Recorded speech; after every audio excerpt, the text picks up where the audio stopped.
Il était une fois, dans le vaste royaume de Diayem, un homme nommé Mansa, riche et respecté, admiré pour sa générosité et sa grande sagesse. Mansa possédait des trésors sans fin, des terres luxuriantes et un palais doré que tous les habitants du royaume rêvaient d'admirer. Mais une inquiétude le rongeait. Il ne trouvait pas de femme qu'il aimerait pour lui-même et non pour sa fortune. Partout où il allait, il craignait que l'affection qu'on lui portait soit motivée par son or. Un jour, Mansa eut une idée. Il se déguiserait en mendiant et parcourrait les villages du royaume pour rencontrer des femmes dans la plus grande simplicité. Peut-être alors pourrait-il découvrir celle qu'il aimerait sincèrement. Vêtu de haillons, tenant un bâton usé, Mansa quitta son royaume, voyageant d'un village à l'autre, fatigué et affamé, mais déterminé. Au premier village, il rencontra une belle femme, assise près de son champ, entourée de bijoux brillants. Le mendiant s'approcha et lui demanda un peu d'eau. La femme le regarda avec mépris et lui répondit « Je n'ai rien pour un vagabond comme toi. Cherche ailleurs. » Mansa baissa les yeux, remerciant doucement, avant de poursuivre sa route. Au village suivant, il croisa une autre femme, élégamment vêtue et portant des bracelets d'or. Mansa lui demanda d'une voix faible « Pourriez-vous m'offrir un morceau de pain ?»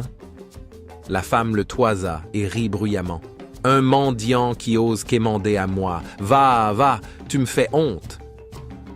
Déçu mais persévérant, Mansa quitta le village, continuant son voyage sans se décourager. Après plusieurs jours, alors que sa force l'abandonnait presque, Mansa arriva dans un humble village où il rencontra Aïssatou, une jeune femme douce et généreuse, travaillant dur chaque jour dans les champs pour nourrir sa famille. Mansa s'approcha d'elle et d'une voix faible, il demanda « Auriez-vous un peu d'eau pour un homme fatigué ?» Sans hésiter, Aïssatou lui apporta de l'eau fraîche et lui offrit un morceau de pain qu'elle avait pour son propre déjeuner.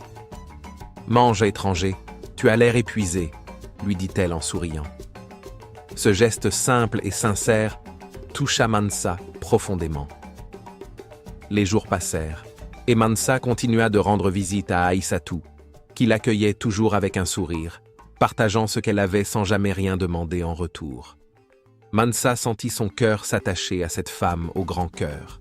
Finalement, Mansa décida de lui révéler son identité. Il retourna voir Aïssatou, vêtue de ses habits royaux et accompagnée de son cortège.